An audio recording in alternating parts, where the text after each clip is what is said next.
नमस्कार दोस्तों, स्वागत है आपका हमारे YouTube चैनल में।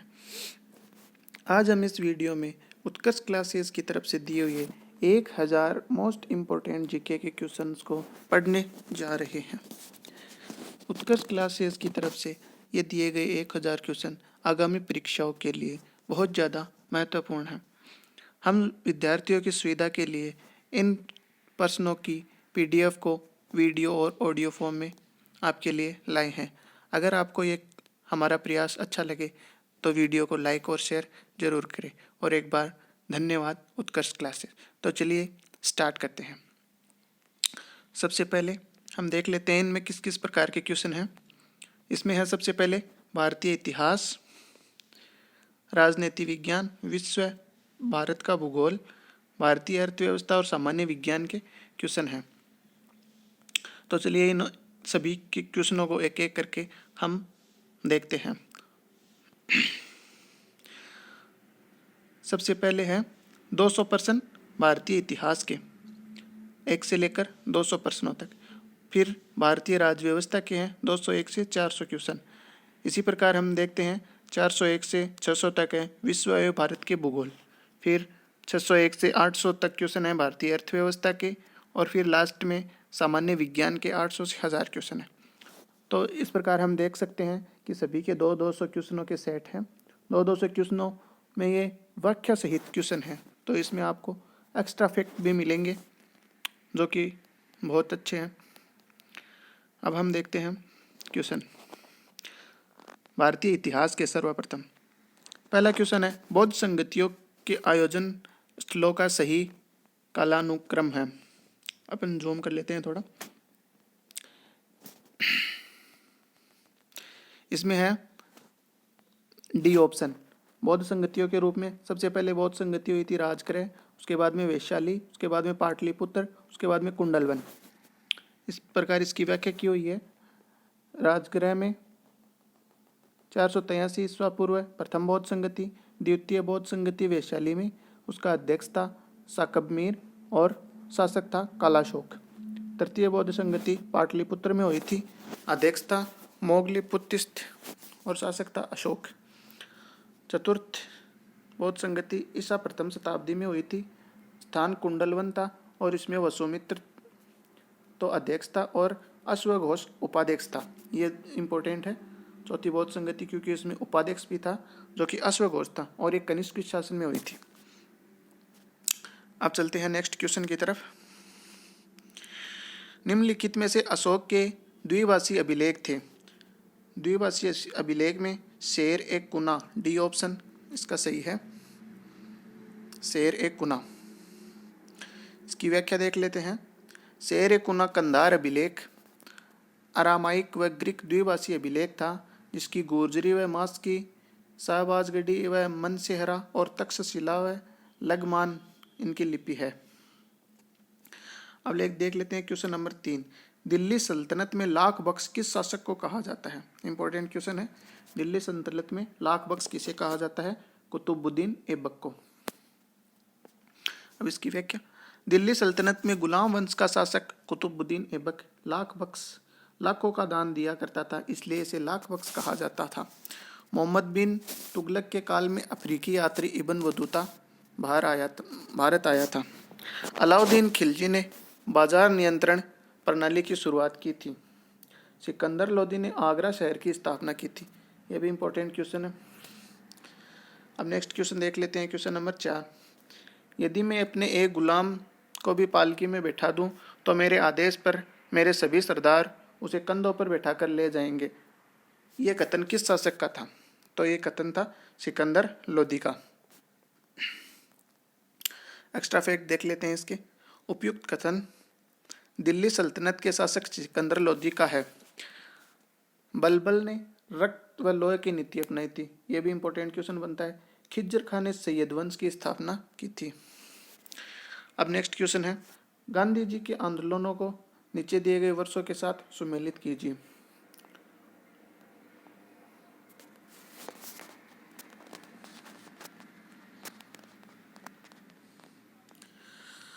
गांधी जी के आंदोलन है, तो इसमें अपने को देखना है कौन सा आंदोलन किस वर्ष हुआ था? तो देखते हैं, चंपारण आंदोलन सभी को पता है 1917 में हुआ था।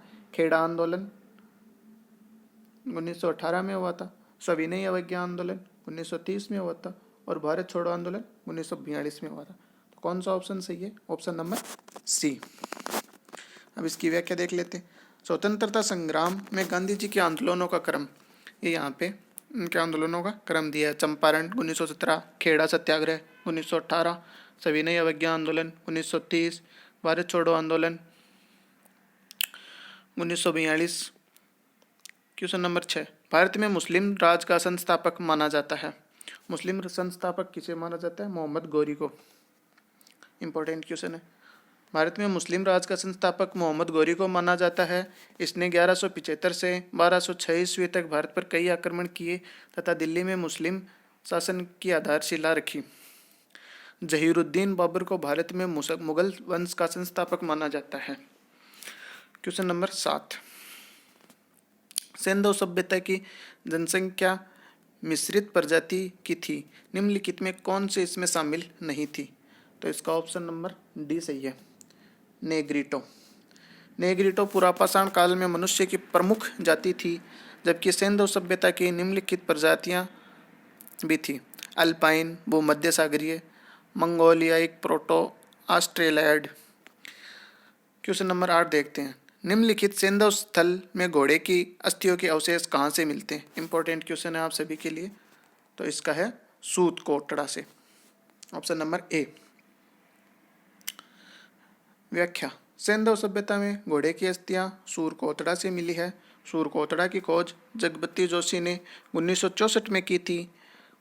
कोट दिजी से बाणाग्रह, बाण से आने वाला नुकीला हिस्सा बोलते हैं बाणाग्रह को। चहूदड़ो से जांगर संस्कृति, लोथल एक बंदरगाह युक्त शहर था। क्वेश्चन नंबर 9, बुद्ध के जीवन से संबंधित बौद्ध धर्म के प्रतीकों को सुमेलित कीजिए। इंपॉर्टेंट क्वेश्चन है। बुद्ध से संबंधित जैसे जन्म को किस प्रतीक से परिभाषित करते हैं? कमल से। गृह त्याग को घोड़ा से। ज्ञान को बोधि वृक्ष या पीपल के वृक्ष से। मृत्यु को स्तूप से। तो इसमें ऑप्शन नंबर सी ठीक हो जाएगा। अब देखते हैं इसकी व्याख्या। बौद्ध के जीवन की प्रमुख घटनाएं और उनके चिन्ह: जन्म को कमल, गृह त्याग को घोड़ा, ज्ञान पीपल या बोधि वृक्ष, निर्वाण पद्य चिन्ह, मृत्यु को स्तूप से। क्वेश्चन नंबर 10, निम्नलिखित कथनों पर विचार कीजिए। जैन धर्म में तप एवं अहिंसा पर विशेष बल दिया गया है। सत्य है। जैन धर्म का महत्वपूर्ण ग्रंथ कल्पसूत्र संस्कृत में लिखा था। यह भी इंपॉर्टेंट क्वेश्चन है। कल्पसूत्र है जैन धर्म का महत्वपूर्ण ग्रंथ जो कि संस्कृत में लिखा हुआ है। तो ऑप्शन नंबर सी 1 व 2 दोनों सही है। अब इसकी व्याख्या देख लेते हैं। जैन धर्म में तप यानी शरीर को कष्ट देकर श्लेषा पद्धति से प्राण त्यागना एवं अहिंसा अर्थात हत्या न करना पर बल दिया। इसमें कृषि एवं युद्ध में भाग लेने पर प्रतिबंध लगाया गया है। जैन धर्म का महत्वपूर्ण ग्रंथ कल्पसूत्र संस्कृत में लिखा गया है। अब देखते हैं क्वेश्चन नंबर 11, गुप्त वंश के किस शासक ने सर्वप्रथम महाराजा धीराज की उपाधि धारण की थी? इसका सही है चंद्रगुप्त प्रथम ने। व्याख्या, गुप्त शासक चंद्रगुप्त प्रथम ने महाराजा धीराज की उपाधि धारण की थी। श्री गुप्त वंश के संस्थापक थे। आपसे यह भी पूछ सकता है कि गुप्त वंश के संस्थापक कौन थे? तो श्री गुप्त वंश के संस्थापक थे। समुद्रगुप्त को भारत का नेपोलियन कहा जाता है। यह भी बहुत बार एग्जाम में क्वेश्चन पूछा जाता है। भारत का नेपोलियन समुद्रगुप्त। चंद्रगुप्त द्वितीय विक्रमादित्य, जिनको विक्रमादित्य भी बोलते हैं, ने परम भागवत की उपाधि धारण की थी। अब देखते हैं क्वेश्चन नंबर 12, सती प्रथा का सर्वप्रथम कालांकित स्मारक किस स्थान पर मिला है? इंपॉर्टेंट क्वेश्चन है। तो इसका आंसर है एरण। भानुगुप्त के एरण अभिलेख में 510 ईस्वी को उनके सामंत गोपराज का उल्लेख मिलता है, जो हुणों के साथ युद्ध में मारा गया और उसकी पत्नी सती हो गई थी। सती प्रथा के प्रचलन का यह प्रथम अभिलेखीय प्रमाण है जो एरण से प्राप्त हुआ। क्वेश्चन नंबर 13, कुतुबुद्दीन ऐबक की मृत्यु के पश्चात कौन उसका तत्कालीन उत्तराधिकारी बना? इंपॉर्टेंट क्वेश्चन है, आ सकता है। इसका उत्तर है आराम शाह। कुतुबुद्दीन ऐबक की 1210 ईस्वी में मृत्यु के पश्चात आराम शाह तत्कालीन उत्तराधिकारी बना था, जिसकी कुछ तुर्क मल्लिकों व अमीरों ने विरोध किया और स्वतंत्र होने की घोषणा की थी। अब बलबल भी था इस समय। बलबल ने रक्त व लौह की नीति अपनाई थी। इल्तुतमिश ने तुर्कान चलगाही या चालीसा की शुरुआत की थी। यह भी इम्पोर्टेंट क्वेश्चन है कि ये तुर्क ए चलगाही या चालीसा की शुरुआत किसने की थी, तो इल्तुतमिश ने। इम्पोर्टेंट क्वेश्चन है। क्वेश्चन नंबर 12, किसकी देखभाल का उत्तरदायित्व दीवाने खालसा के पास था? तो ऑप्शन नंबर ए, राज्य के सीधे नियंत्रण वाली भूमि। व्याख्या है, मुगल काल में खालसा भूमि केंद्रीय सरकार के सीधे नियंत्रण में थी, जिसका लगान सीधे राजकोष में जमा होता था।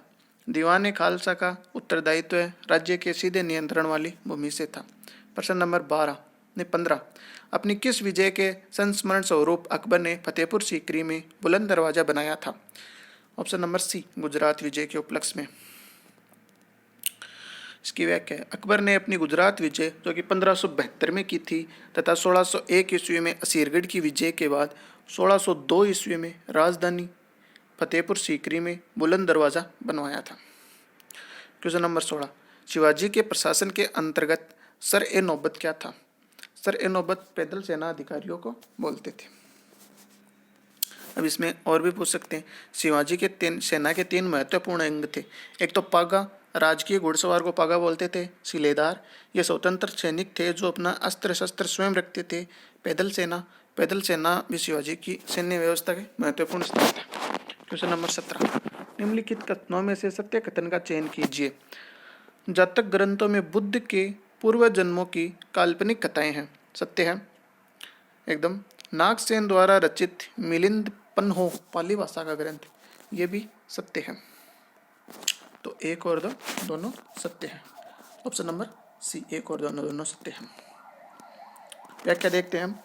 जातक ग्रंथों में बुद्ध के पूर्व जन्मों की काल्पनिक कथाएं हैं। जातक ग्रंथों की रचना ईसा पूर्व 1वीं शताब्दी में आरंभ हो चुकी थी, जिसका स्पष्ट प्रमाण बरहुत और सांची के स्तूप में वेष्टनी पर उत्कीर्ण दृश्यों से स्पष्ट है। जातक ग्रंथ गद्य एवं पद्य दोनों में लिखे गए हैं। नागसेन द्वारा रचित मिलिंद पन्हो पाली भाषा का ग्रंथ है, जिसमें यूनानी राजा मिनांडर और बौद्ध भिक्षु नागसेन का दार्शनिक वार्तालाप है। क्वेश्चन नंबर 18, सिंधु घाटी सभ्यता में अग्नि पूजा किस स्थान पर खोजी गई? अग्नि वेदिका से सिद्ध होती है। इसका ऑप्शन नंबर ए है, कालीबंगा में अग्नि वेदिका मिली है। इसकी व्याख्या, सिंधु घाटी सभ्यता में अग्नि वेदिका के साक्ष्य कालीबंगा से खोजी गई अग्नि वेदिका से सिद्ध होते हैं। कालीबंगा की खोज 1953 ईस्वी में अमलानंद घोष ने की थी। सूरकोटड़ा के नगर गढ़ी और आवासीय क्षेत्र में विभाजित है। आमलगीरपुर सिंधु सभ्यता का सबसे पूर्वी स्थल है, जो उत्तर प्रदेश में हिंडन नदी के किनारे है। क्वेश्चन नंबर 19, निम्नलिखित में से किस एक में चंद्रगुप्त मौर्य द्वारा मगध का राज सिंहासन प्राप्त करने की कथा दी गई है? तो इसका ऑप्शन नंबर डी, मुद्रा राक्षस। मुद्रा राक्षस में चंद्रगुप्त मौर्य का वर्णन है। अखंड भारत के प्रथम सम्राट चंद्रगुप्त मौर्य द्वारा मगध का राज सिंहासन प्राप्त की कथा विशाख दत्त कृत मुद्रा राक्षस में दी गई है। एनटीपीसी में ये सवाल पूछ सकते हैं, मुद्रा राक्षस किसके द्वारा लिखी गई है? तो इसका उत्तर है विशाख दत्त के द्वारा। वासव दत्ता के लेखक गुप्तकालीन प्रसिद्ध पद्यकार सुबंधु हैं। गाथा सप्तशती के लेखक सातवाहन शासक हॉल है। क्वेश्चन नंबर 20, सुभाष चंद्र बोस को राष्ट्रनायक किसने कहा था? इसका ऑप्शन नंबर सी सही राइट आंसर है। रविंद्रनाथ टैगोर ने सुभाष चंद्र बोस को राष्ट्रनायक कहा था। राष्ट्रनायक तथा गांधी जी ने बोस को देशभक्तों का देशभक्त कहा जाता है। ये सारी लाइनें इंपॉर्टेंट है।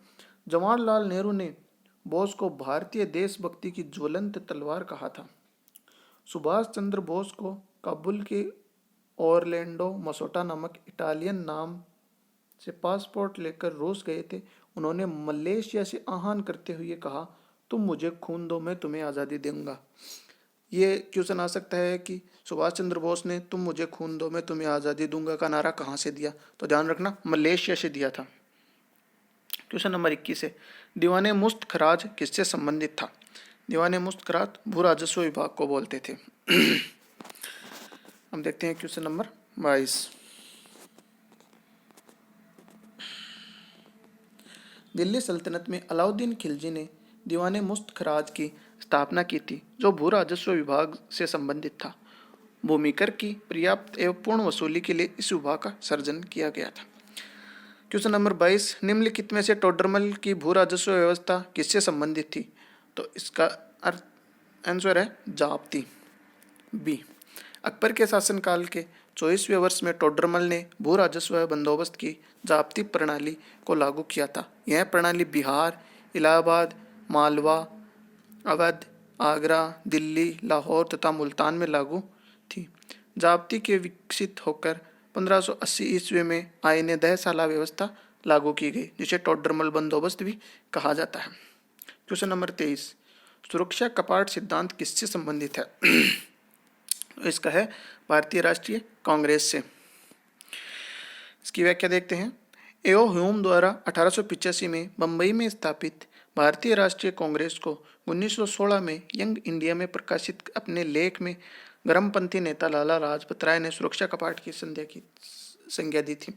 अब इसमें एक और इम्पोर्टेंट क्वेश्चन बनता है कि भारतीय राष्ट्रीय कांग्रेस की स्थापना की थी एओ ह्यूम द्वारा 1885 में और बंबई में की थी, तो ये ध्यान रखना। सांप्रदायिक चुनाव प्रक्रिया कब प्रारंभ हुई?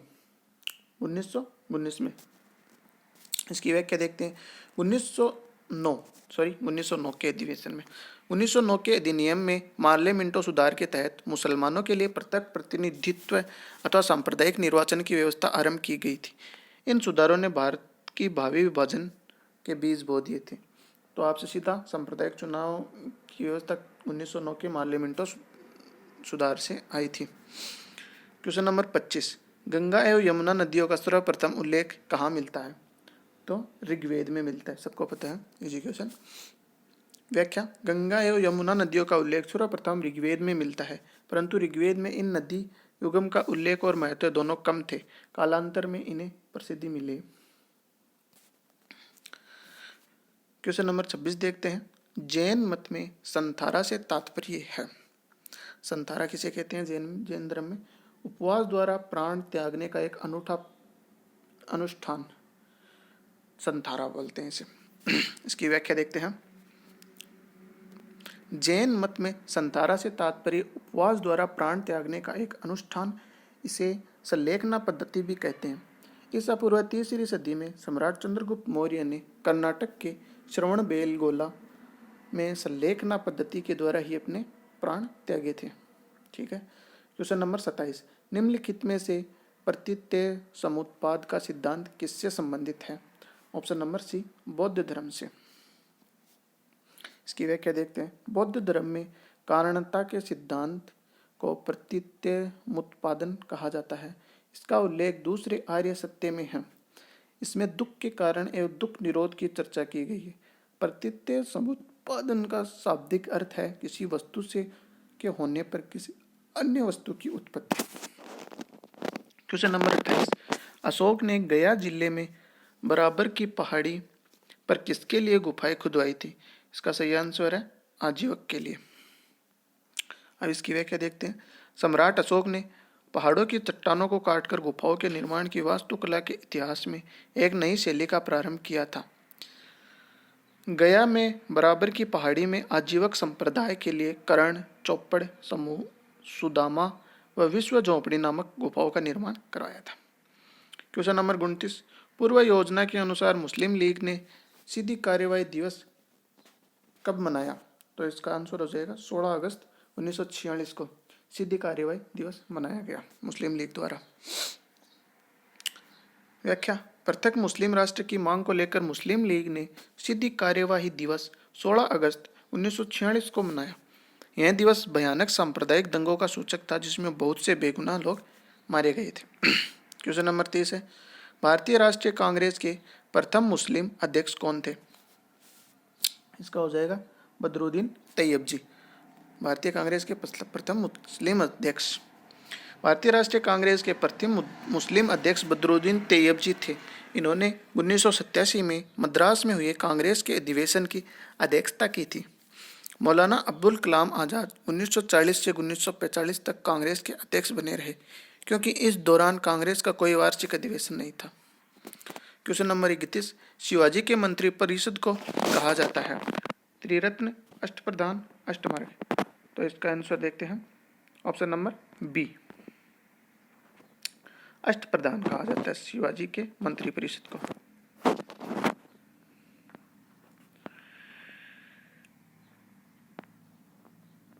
शिवाजी के मंत्रिपरिषद को अष्टप्रधान कहा जाता था, जो निम्नलिखित थे: पेशवा या प्रधानमंत्री या राजा का प्रधानमंत्री, अमात्य या मजूमदार, वित्त और राजस्व मंत्री को कहा जाता था, वाक्यान्विक राजा के दैनिक कार्यों तथा दरबार में प्रतिदिन के कार्यों का मंत्री, शुरू नवीस राजकीय पत्र व्यवहार का कार्य देखना, सुमंत विदेशी मंत्री, सर ए नौबत सेनापति एवं सैन्य कार्य, पंडित राव विद्वानों और धार्मिक कार्यों से संबंधित, न्यायाधीश राजा के बाद मुख्य न्यायाधीश। यह 8 थे। क्वेश्चन नंबर 32, सिंधु सभ्यता का पुरातात्विक स्थल जो भारत की सीमा के अंतर्गत हड़प्पा संस्कृति के सबसे उत्तरी छोर को चिन्हित करता है। मतलब उत्तरी छोर कौन सा है हड़प्पा सभ्यता का? तो ये चिनाब हो जाएगा। व्याख्या: हड़प्पा सभ्यता का भारतीय सीमा में सर्वाधिक उत्तरी पुरास्थल मांडा है, जो जम्मू कश्मीर में चिनाब नदी के दाएं तट पर स्थित है, जबकि दक्षिणी छोर देमाबाद है, जो महाराष्ट्र के अहमदनगर में स्थित है। यह गोदावरी की सहायक परवरा नदी के तट पर स्थित है। हड़प्पा सभ्यता का सबसे पश्चिम पुरास्थल सूतका गेडोर है, जो पाकिस्तान के बलूचिस्तान में स्थित है, और पूर्वी पुरास्थल उत्तर प्रदेश के आलमगीर में है। भारतीय सीमा के बाहर हड़प्पा सभ्यता का सर्वाधिक उत्तरी छोर या स्थल मुंडीगाक व सोरतगई दोनों अफगानिस्तान में स्थित है। 33 नंबर, मोहम्मद बिन तुगलक के अंतर्गत दीवान कोही किस विभाग की देखभाल करता था? ऑप्शन नंबर बी, कृषि की उन्नति। मोहम्मद बिन तुगलक के प्रशासन जन कल्याण के लिए सदैव तत्पर रहता था। उसने राज्य की ओर से सीधी आर्थिक सहायता प्रदान कर कृषि योग्य भूमि बढ़ाने के लिए कृषि विभाग का निर्माण किया, जिसका नाम दीवान कोही था। गांधी जी द्वारा भारत में चलाए गए प्रथम वास्तविक किसान सत्याग्रह कौन सा था? इसका है खेड़ा किसान सत्याग्रह। खेड़ा किसान सत्याग्रह 1918 ईस्वी गुजरात में कुनबी पाटीदार किसानों ने लगान की वसूली का विरोध किया। वल्लभ भाई पटेल व इंदुलाल याग्निक ने किसानों को लगान न देने का आग्रह किया था। लगान न देने पर पहला नारा मोहनलाल पांड्या ने दिया था। 22 मार्च 1918 को गांधी जी ने खेड़ा आकर बागडोर संभाली थी। हार्डिमन ने इसे गांधी जी द्वारा चलाया गया पहला वास्तविक सत्याग्रह कहा। क्वेश्चन नंबर 35, फरवरी 1905 ईस्वी में इंडियन होम रूल सोसाइटी की स्थापना किसने की थी? सही आंसर है श्यामा प्रसाद कृष्ण वर्मा ने। इसकी व्याख्या देखते हैं। श्यामजी कृष्ण वर्मा ने भारत के लिए स्वशासन की प्राप्ति के उद्देश्य से लंदन में फरवरी 1905 ईस्वी को इंडियन होम रूल सोसाइटी की स्थापना की थी। श्यामजी कृष्ण वर्मा 1897 में लंदन में बस गए थे। उनके पास भारतीय क्रांतिकारियों का एक समूह था, जिसमें वीडी सावरकर, लाला हरदयाल और मदन लाल धिंगरा प्रमुख थे। क्वेश्चन नंबर 36, निम्नलिखित में से किस शासक ने आगरा नगर की स्थापना की थी? इसका सही आंसर है डी, सिकंदर लोदी ने। अब इसकी व्याख्या देखते हैं। दिल्ली सल्तनत में लोदी वंश ने बहलोल लोदी के बाद 1489 ईस्वी में सिकंदर लोदी गद्दी पर बैठा। उसने 504 में आगरा नगर की स्थापना की तथा 506 में आगरा को राजधानी बना लिया। खिज्र खां अलाउद्दीन खिलजी का पुत्र था, जिसके नाम पर अलाउद्दीन ने मेवाड़ का नाम खिजराबाद रखा था। ठीक है। क्वेश्चन नंबर 37, किस मुगल सम्राट ने दीवान ए वजीरात ए कुल नाम से नए पद का गठन किया था? इसका ऑप्शन है बी, अकबर ने।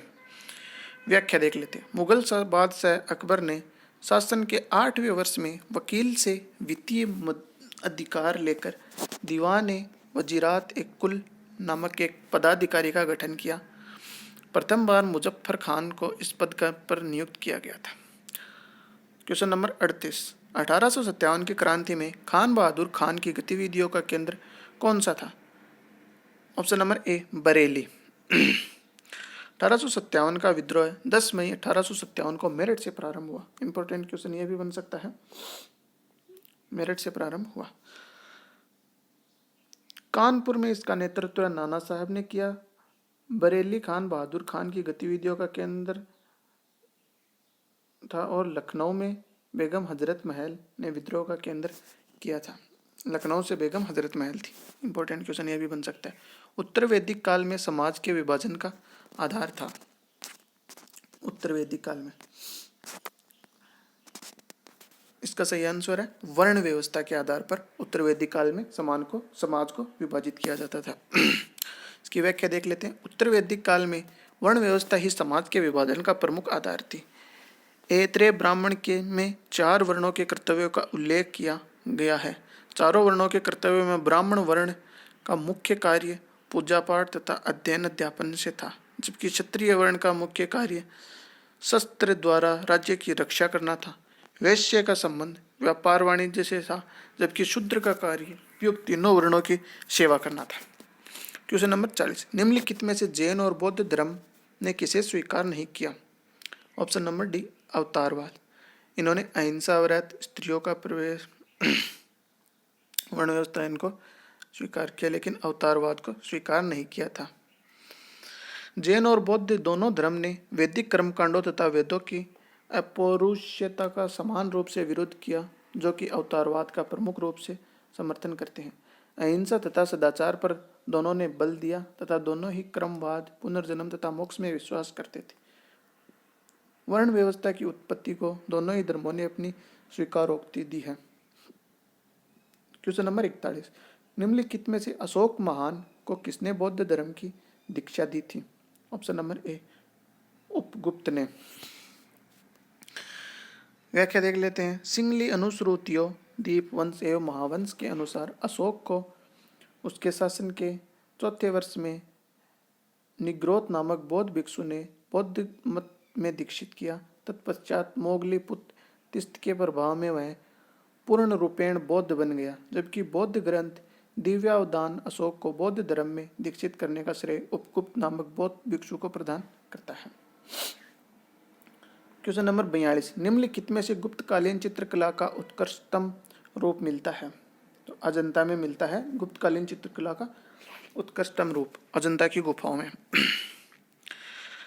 व्याख्या, गुप्तकालीन चित्रकला के उदाहरण आधुनिक महाराष्ट्र प्रांत के औरंगाबाद जिले में स्थित अजंता तथा मध्य प्रदेश के ग्वालियर के समीप स्थित बाघ नामक पर्वत के गुफाओं से प्राप्त होते हैं। इनमें भी अजंता की गुफाओं के चित्र समस्त विश्व में प्रसिद्ध हैं। अजंता की 16वीं, 17वीं, 19वीं गुफाओं के भित्ति चित्र गुप्तकालीन है। तो यहाँ से भी क्वेश्चन बन सकता है, अजंता की गुफाएं कहाँ पे? महाराष्ट्र में है, औरंगाबाद जिले में। निम्नलिखित में से दहशाला पद्धति किसने लागू की थी? अबुल फजल अब्दुल रहीम खाने खाना टोडरमल। तो इसका सही आंसर है टोडरमल, ऑप्शन नंबर सी। इसकी व्याख्या देख लेते हैं। गुप्त काल में अकबर के समय भू राजस्व की एक प्रथा आयने दहशाला टोडरमल ने 1580-81 में लागू की थी। इसके अंतर्गत पिछले 10 वर्ष में विभिन्न क्षेत्रों में प्रतिवर्ष अनाज के उत्पादन की दरें निर्धारित की गई और उनका 10 वर्षीय औसत निकाल लिया गया और यही लगान निर्धारण के लिए आधार बना। क्वेश्चन नंबर 44, निम्नलिखित में से किस क्रांतिकारी ने अमेरिका में गदर पार्टी की स्थापना की थी? इजी क्वेश्चन है, लाला हरदयाल। व्याख्या, भारतीय राष्ट्रीय आंदोलन को भारत के बाहर से गति प्रदान करने के लिए 1913 में लाला हरदयाल ने अमेरिका में गदर पार्टी की स्थापना किया। इस दौरान विभिन्न भाषाओं में अनेक लेख प्रकाशित होने के कारण इसे 1857 की क्रांति की याद में हिंदुस्तान गदर के रूप में भी जाना गया। 45 नंबर क्वेश्चन, मुगल काल में मीर बख्शी किस विभाग को देखता था? ऑप्शन नंबर बी सेना को। मुगल काल में मीर बख्शी सेना को संभालता था। मुगल कालीन प्रशासन में मीर बख्शी सैन्य विभाग की देख रेख करता था। सेना की भर्ती, वेतन, सैनिक संगठन आदि का रिकॉर्ड रखना एवं बादशाह के सामने प्रस्तुत करना। सेना में नवाचार, साजो सम्मान और सैनिकों का निरीक्षण भी समय समय पर करना, यह सब इसका काम था। निम्नलिखित में से किस क्रांतिकारी को बर्मा की मांडले जेल में रखा गया था? ऑप्शन नंबर ए, बाल गंगाधर तिलक को। भारतीय राष्ट्रीय स्वतंत्रता संग्राम में ब्रिटिश सरकार ने बढ़ते प्रतिरोध को देखते हुए 21 जून 1908 को बाल गंगाधर तिलक को गिरफ्तार कर बर्मा की मांडले जेल में रखा, जिससे क्रांतिकारियों का मनोबल गिर जाए, परंतु ऐसा नहीं हुआ था। 47, गुप्तकालीन दशावतार मंदिर कहाँ स्थित है? तो देवगढ़ में स्थित है ये गुप्तकालीन दशावतार की व्याख्या। गुप्तकालीन दशावतार मंदिर देवगढ़ में स्थित है, जो कि गुप्तकालीन मंदिर निर्माण की नागर शैली का उत्कृष्ट अवतार है। इस मंदिर में गुप्तकालीन मंदिरों की विशेषताएं हैं, जैसे शिखर युक्त मंदिर, गर्भगृह में मुख्य मूर्ति, मंडप में गंगा यमुना की भित्ति मूर्तियां आदि। क्वेश्चन नंबर 48, किस क्रांतिकारी ने की अध्यक्षता में 1920 को कांग्रेस का विशेष अधिवेशन हुआ था? ऑप्शन नंबर सी, लाला लाजपत राय की अध्यक्षता में 1920 का कांग्रेस का विशेष अधिवेशन हुआ था। लाला लाजपत राय की अध्यक्षता में 1920 को कांग्रेस का विशेष अधिवेशन हुआ, जिसमें असहयोग का प्रस्ताव पारित हुआ। इंपॉर्टेंट क्वेश्चन बन सकता है यहाँ से। असहयोग का प्रस्ताव 1920 के कांग्रेस के विशेष अधिवेशन में पारित हुआ, जबकि 1920 का कांग्रेस का सामान्य वार्षिक सम्मेलन नागपुर में हुआ था, जिसकी अध्यक्षता चक्रवर्ती विजय राघवाचार्य ने की थी। क्वेश्चन नंबर 49, कनिष्क के शासनकाल की सर्वाधिक महत्वपूर्ण घटना कौन सी थी? ऑप्शन नंबर डी, चतुर्थ बौद्ध संगति का आयोजन कनिष्क के काल की सर्वाधिक महत्वपूर्ण घटना थी। कुषाण शासक कनिष्क के काल में चतुर्थ बौद्ध संगति हुई थी, जिसके अध्यक्ष वसुमित्र व उपाध्यक्ष अश्वघोष थे। इस संगति में बौद्ध धर्म का विभाजन हीनयान व महायान संप्रदाय में हो गया था। इंपॉर्टेंट क्वेश्चन है। निम्नलिखित में से अकबरकालीन स्थापत्य की विशेषता नहीं है? लहरदार मेहराबों का प्रयोग, लाल पत्थर का उपयोग, हिंदुत्व, मकबरे के आसपास 4 बाग। तो इसमें ऑप्शन नंबर ए है, लहरदार मेहराबों का प्रयोग। ये अकबरकालीन स्थापत्य की विशेषता नहीं है और बाकी सारी विशेषताएं हैं। व्याख्या देख लेते हैं। अकबरकालीन स्थापत्य की अनेक विशेषताएं हैं, परंतु लहरदार मेहराबों का प्रयोग नहीं होता था। अकबर के स्थापत्य में हिंदू मुस्लिम शैली का समन्वय है। मकबरे के आसपास 4 बाग शैली, जबकि लहरदार मेहरबानों का प्रयोग शाहजहां के स्थापत्य की विशेषता। इंपॉर्टेंट क्वेश्चन बन सकता है।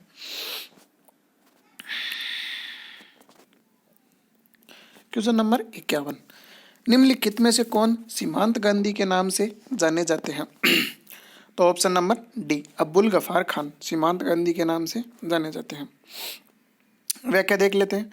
खान अब्दुल गफार खान को सीमांत गांधी के नाम से जाना जाता है, क्योंकि इन्होंने स्वतंत्रता आंदोलन में सीमांत क्षेत्र जैसे उत्तर पश्चिमी प्रांत में नेतृत्व किया था और खुदाई खिदमतगार नामक संगठन की स्थापना की थी। आज़ादी के बाद भारत सरकार ने इन्हें भारत रत्न से सम्मानित किया था। इन्होंने लाल कुर्ती दल की स्थापना भी की थी। क्वेश्चन नंबर 52, सल्तनत काल में किस शासक ने सर्वाधिक नहरों का निर्माण करवाया था? तो option number C, Firoz Shah Tughlaq ने सर्वाधिक नहरों का निर्माण करवाया था। व्याख्या देख लेते हैं। अपने शासनकाल में फिरोज शाह तुगलक ने सिंचाई को बढ़ावा देने के लिए सर्वाधिक नहरों का निर्माण करवाया था। फिरोज तुगलक को सल्तनत कालीन अकबर भी कहा जाता है। सिंचाई हेतु नहर निर्माण करने वाला प्रथम सुल्तान गयासुद्दीन तुगलक था। क्वेश्चन नंबर 53, सन 1929 में लाहौर अधिवेशन में कांग्रेस की अध्यक्षता किसने की थी? तो option number B, Jawaharlal Nehru ने।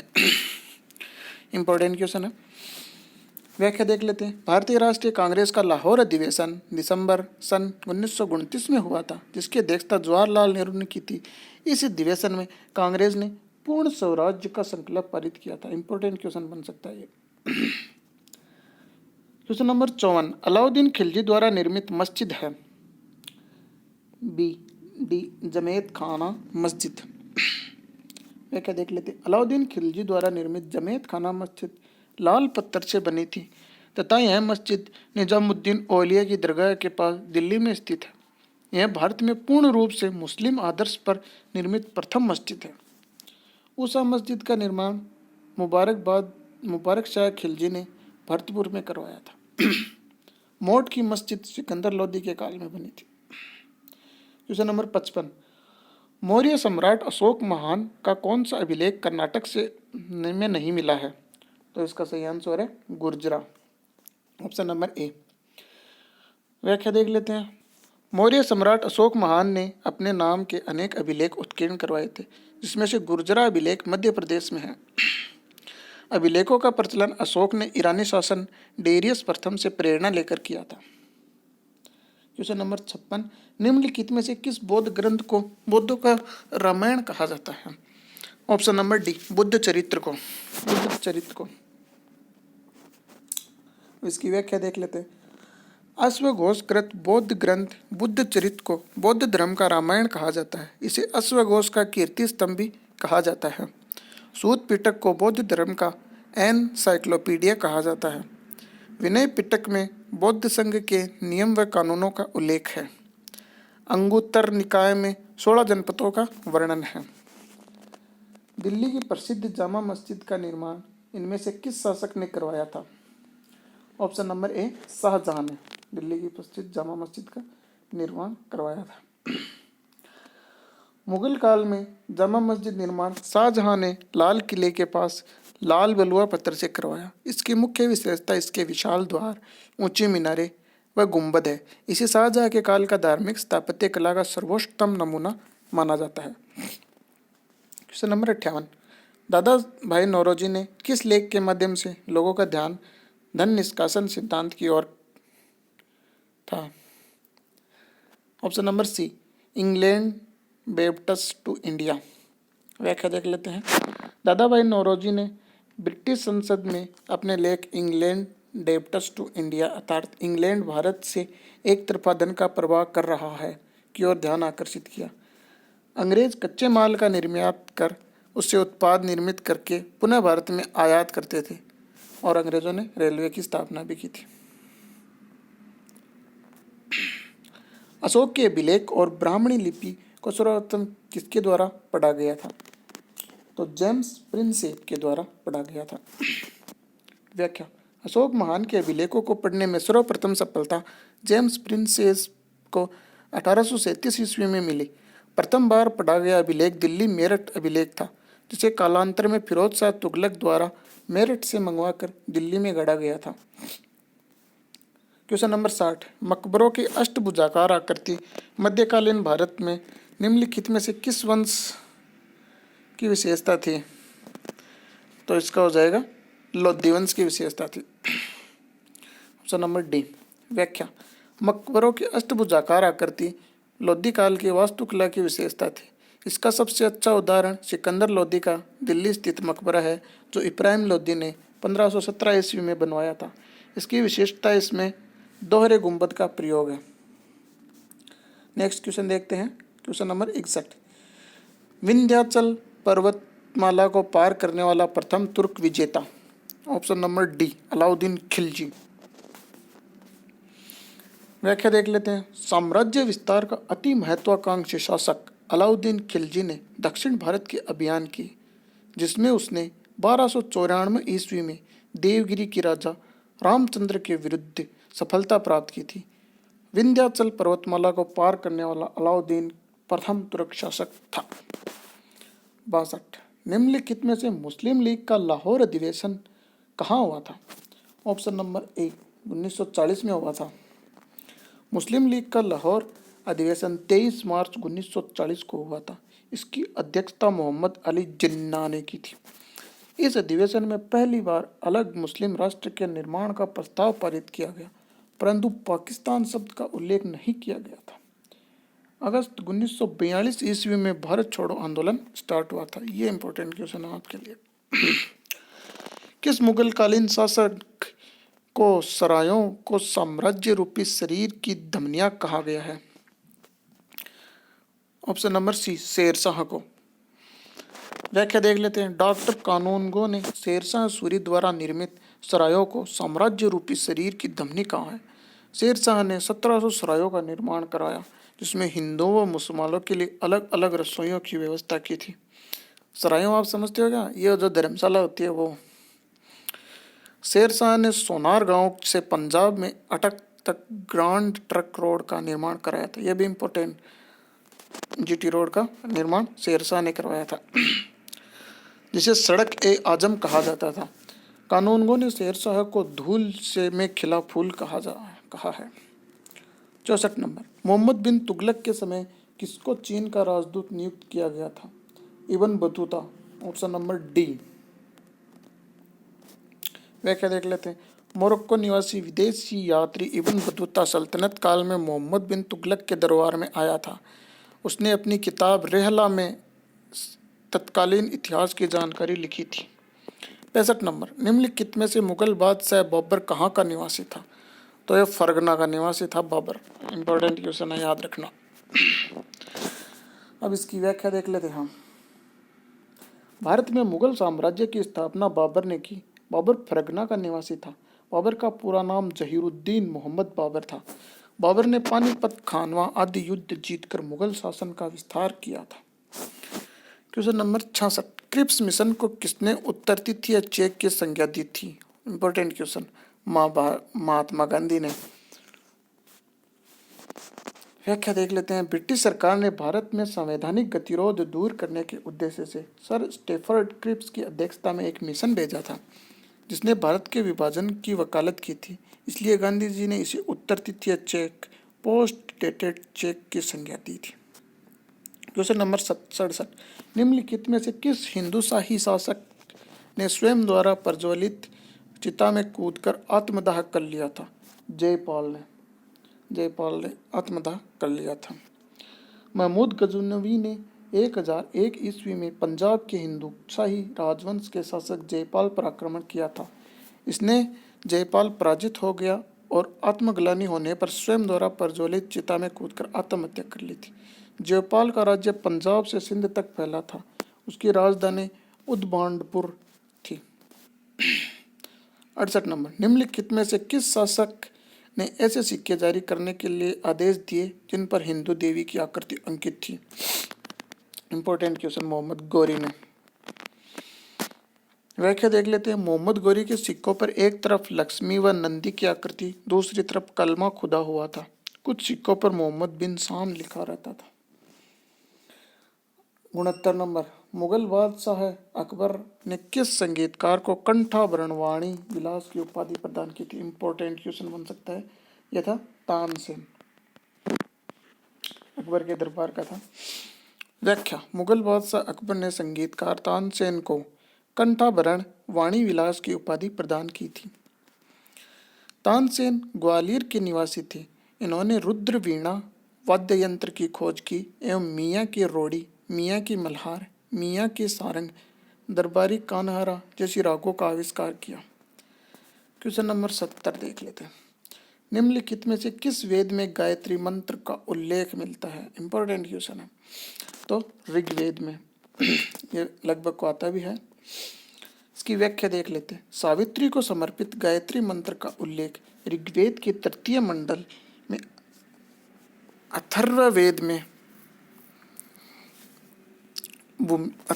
में भूमि को माता कहा गया है। सोम पे पदार्थ के देवता थे, जिसका उल्लेख ऋग्वेद के 9वें मंडल में मिलता है। 71 नंबर क्वेश्चन, बंगाल के बाहर शेष भारत में स्वदेशी आंदोलन को फैलाने में किसकी मुख्य भूमिका रही? ऑप्शन नंबर सी, बाल गंगाधर तिलक की। स्वदेशी आंदोलन क्या था? आधिकारिक रूप से बंगाल का विभाजन 16 अक्टूबर 1905 को लागू हुआ। इस दिन को बंगाल में शोक दिवस के रूप में मनाया गया। रविंद्रनाथ टैगोर के सुझाव पर विभाजन दिवस को राखी बंधन के रूप में मनाया गया। बंगाल के बाहर महाराष्ट्र व शेष भारत में स्वदेशी आंदोलन के प्रचार में बाल गंगाधर तिलक का महत्वपूर्ण योगदान रहा। महात्मा गांधी ने लिखा कि भारत का वास्तविक जागरण बंगाल के विभाजन के उपरांत शुरू हुआ। क्वेश्चन नंबर 72, गांधी जी ने किस आंदोलन के संदर्भ में कहा कि अगर यह कार्यक्रम सफलतापूर्वक लागू हो जाए तो 1 वर्ष के भीतर स्वराज को प्राप्ति हो जाएगी? इंपॉर्टेंट क्वेश्चन है। असहयोग आंदोलन, ऑप्शन नंबर बी। व्याख्या देख लेते हैं। असहयोग आंदोलन 1 अगस्त 1920 को शुरू हुआ। इसमें 2 प्रमुख कार्यक्रम चलाए गए। रचनात्मक कार्यक्रम रचनात्मक कार्यक्रम में हाथ से बुनाई व कताई को प्रोत्साहन देना, राष्ट्रीय स्कूल व कॉलेज की स्थापना, हिंदू मुस्लिम एकता बनाए रखना। और नकारात्मक कार्यक्रम जिसमें सरकारी उपाधियों के सम्मानों को लौटाना, विदेशी वस्त्रों व वस्तुओं का बहिष्कार करना, सरकारी नौकरियों से इस्तीफा देना आदि थे। गांधी जी ने सितंबर 1921 में कहा कि अगर ये कार्यक्रम सफलतापूर्वक लागू हो जाए तो 1 वर्ष के भीतर स्वराज की प्राप्ति हो जाएगी। 73 निम्नलिखित में से बौद्ध संघ में प्रवेश लेने वाली पहली महिला कौन थी? Important question. गौतमी। व्याख्या, गौतमी प्रजापति बौद्ध धर्म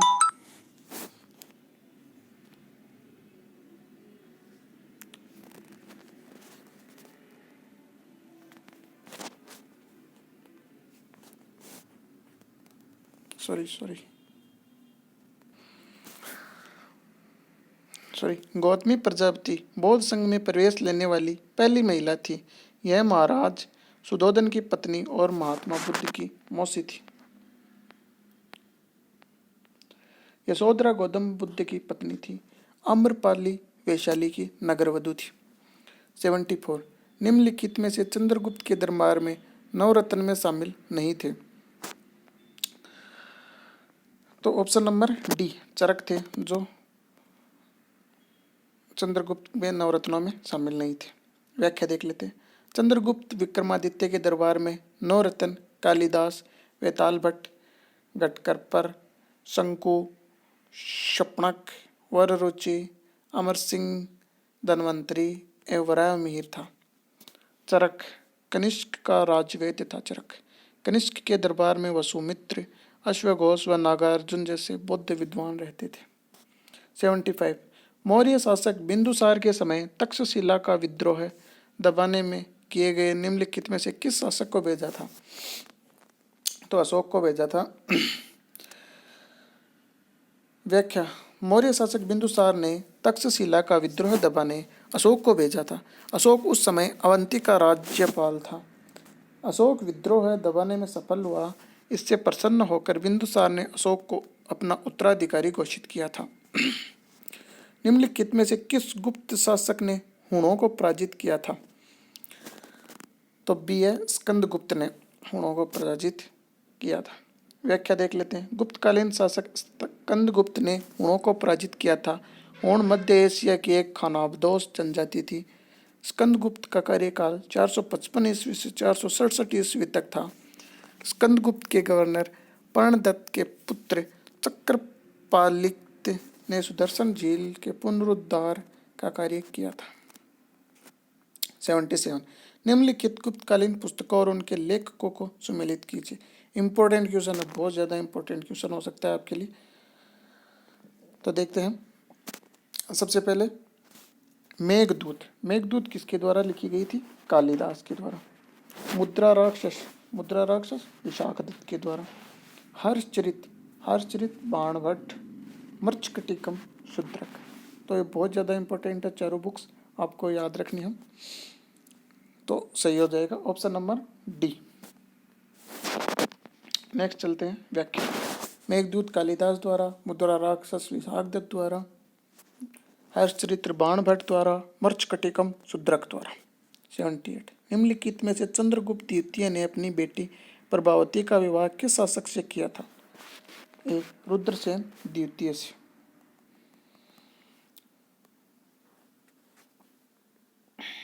व्याख्या, गुप्त शासक चंद्रगुप्त द्वितीय ने अपनी बेटी प्रभावती का विवाह रुद्रसेन द्वितीय से किया था। गुप्त शासकों ने वाकाटकों से वैवाहिक संबंध बनाकर शकों को भारत से भगाया था। वाकाटक दक्षिण भारत का राजवंश था। बिना सहयोग के शकों के हराना आसान नहीं था। 79 मंदिर और कौन से देश में स्थित है? ये भी इम्पोर्टेंट क्वेश्चन बन सकता है आपके लिए। तो अंकोर वाट का मंदिर ये है कंबोडिया में स्थित है। मायसन टेम्पल ये है वियतनाम में स्थित। बोरोबुद्दर बौद्ध मंदिर ये है इंडोनेशिया में स्थित। और आनंद मंदिर ये है म्यांमार में स्थित। तो ऑप्शन नंबर डी सही हो जाएगा। अब देखते हैं व्याख्या।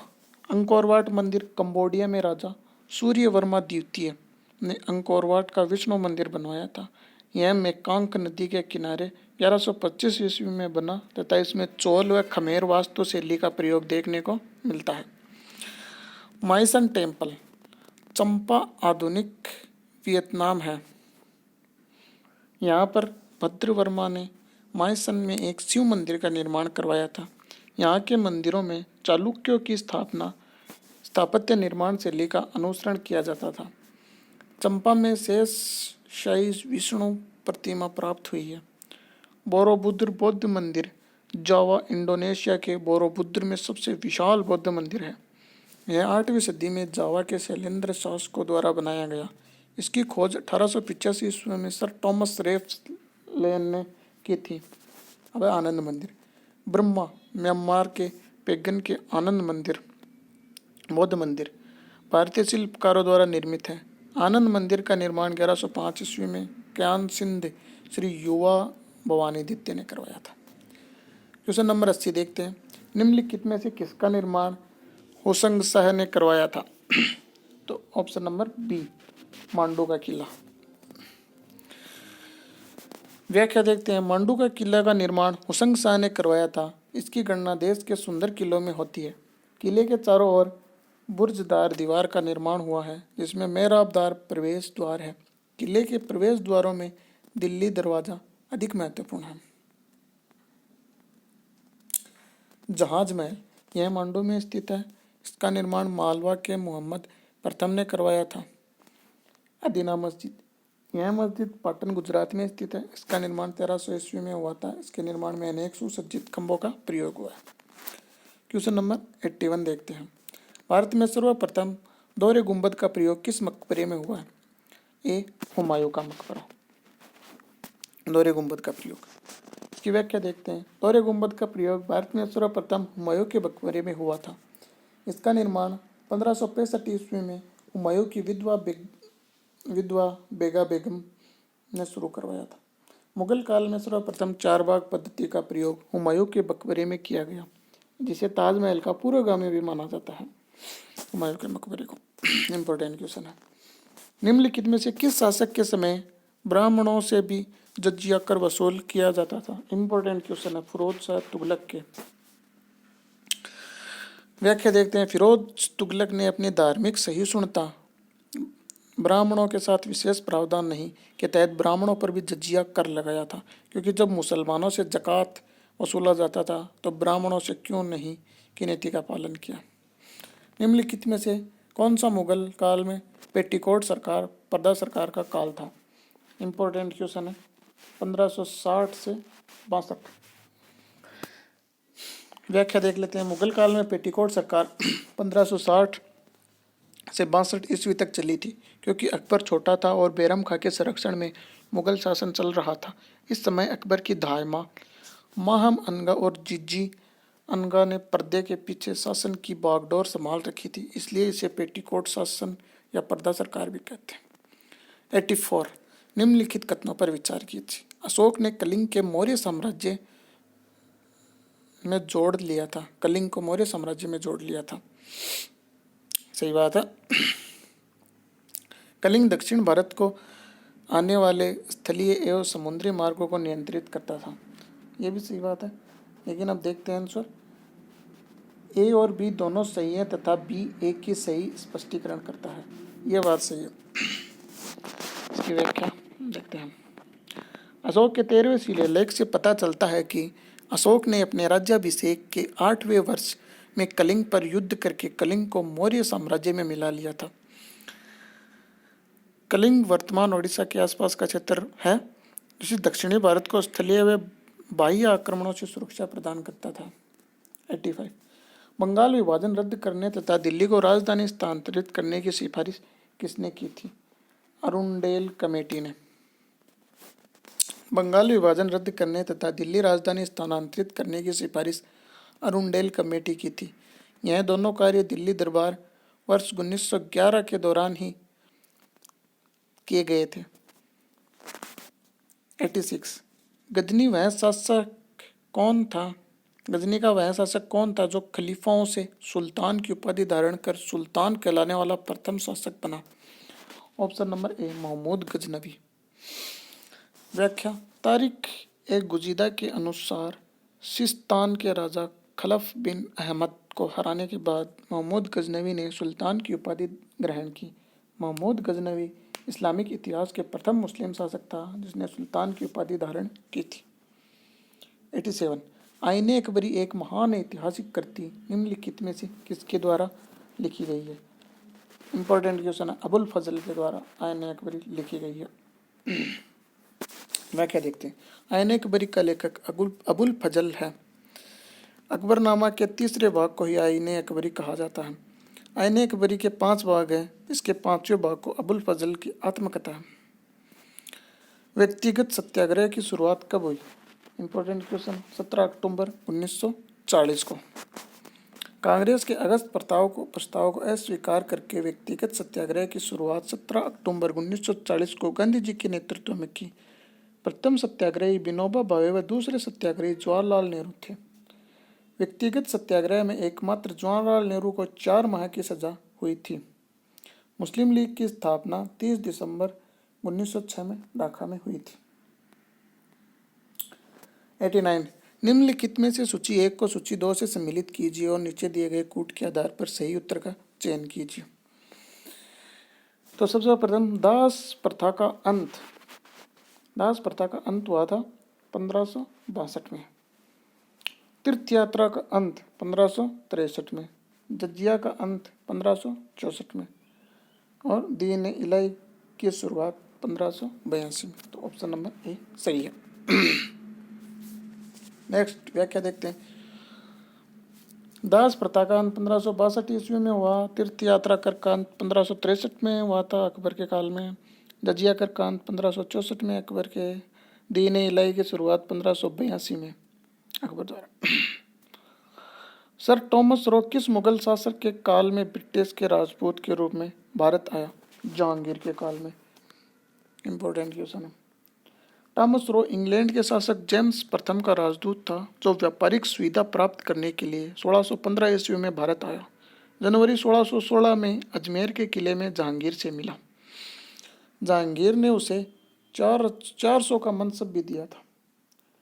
91 निम्नलिखित में से कौन सा वायसराय बंग भंग से संबंधित था? Option number C Lord Curzon. व्याख्या देख लेते हैं। वायसराय लॉर्ड कर्जन के समय सांप्रदायिकता के बीज बोने के लिए बंगाल विभाजन का प्रस्ताव 19 जुलाई 1905 को लाया गया और यह 16 अक्टूबर 1905 को लागू हुआ। इस दिन बंगाल में शोक दिवस मनाया गया। रविंद्रनाथ टैगोर के कहने पर विभाजन दिवस को एकता के प्रतीक के रूप में राखी बंधन दिवस के रूप में मनाया गया। हालांकि ब्रिटिश सरकार ने बंगाल के विभाजन को प्रशासनिक मजबूरी बताया था। इसके बाद 1911 ईस्वी में बंगाल विभाजन रद्द हुआ था। 1557 के विद्रोह के समय ब्रिटिश प्रधानमंत्री कौन था? Important question, Palmerston. व्याख्या देख लेते हैं। 1857 के स्वतंत्रता संग्राम के दौरान ब्रिटिश प्रधानमंत्री विस्कॉन्ट पॉम्सटन था। इसका कार्यकाल 1855 से 1858 ईस्वी तक था, जबकि भारत का गवर्नर जनरल लॉर्ड कैनिंग था उस समय। निम्नलिखित में से सहायक संधि प्रणाली की शुरुआत करने वाला गवर्नर जनरल कौन था? वेलेजली। इंपॉर्टेंट क्वेश्चन हो सकता है, सहायक संधि का प्रवर्तक वेलेजली। सहायक संधि प्रणाली की शुरुआत लॉर्ड वेलेजली ने की थी। उसके अंतर्गत देशी राज्य को स्वयं के खर्चे पर एक ब्रिटिश सेना एवं दरबार में ब्रिटिश रेजिडेंट रखना था और उस राज्य की विदेश नीति ब्रिटिश सरकार के अधीन हो जाएगी तथा बदले में ब्रिटिश सरकार उस राज्य की सुरक्षा की गारंटी देते थे। स्वतंत्रता आंदोलन के इतिहास में भारतीय राष्ट्रीय कांग्रेस का 1929 का अधिवेशन इसलिए महत्वपूर्ण है क्योंकि इस अधिवेशन में क्या हुआ था? इसमें हुआ था कांग्रेस के लक्ष्य के तौर पर पूर्ण स्वराज्य प्राप्ति को स्वीकार किया गया था। व्याख्या देखते हैं इसकी। दिसंबर 1929 में लाहौर अधिवेशन की अध्यक्षता जवाहरलाल नेहरू ने की। इस अधिवेशन में कांग्रेस का लक्ष्य पूर्ण स्वराज्य घोषित किया गया तथा 26 जनवरी 1930 को पूर्ण स्वराज दिवस मनाने की घोषणा की। निम्नलिखित में से किस हड़प्पाकालीन स्थल से एक सूचना पट अभिलेख का साक्ष्य मिला है? ऑप्शन डी धोलावीरा से। व्याख्या देख लेते हैं। सिंधु सभ्यता में धोलावीरा से सूचना पट के साक्ष्य मिले हैं जो सिंधु लिपि की जानकारी देते हैं। हड़प्पाकालीन लिपि भावचित्रात्मक थी जिसमें संभवतः 400 अक्षर है। धोलावीरा की खोज 1990-91 ईस्वी में R.S. विष्ट ने की थी। 96 नंबर, इल्तुतमिश के शासनकाल में निम्नलिखित में से कौन सा एक चांदी का सिक्का प्रयोग में था? ए टंका। व्याख्या, इल्तुतमिश ने मुद्रा व्यवस्था में सुधार किया। वह पहला तुर्क शासक था जिसने शुद्ध अरबी सिक्के चलाए। सिक्कों पर टकसाल का नाम लिखवाने की परंपरा शुरू की। इल्तुतमिश ने चांदी का टंका 157 ग्रेन का था एवं तांबे का जित्तल भी प्रारंभ किया। 97 क्वेश्चन है, किस सत्याग्रह को आयोजित करने के उपलक्ष्य में वल्लभ भाई पटेल को सरदार की पदवी से विभूषित किया गया था?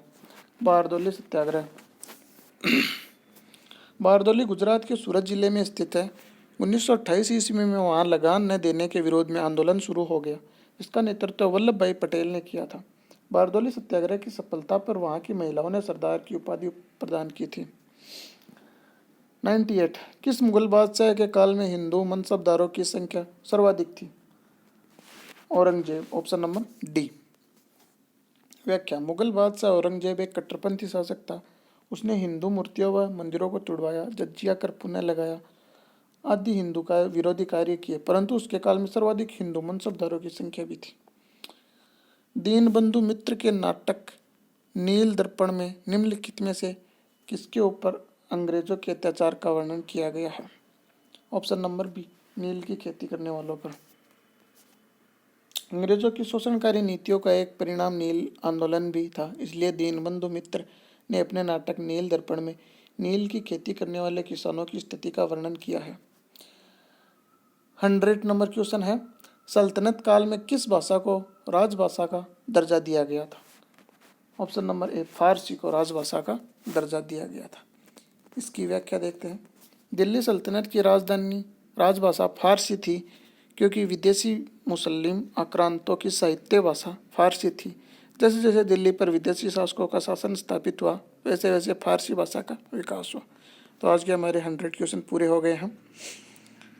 धन्यवाद।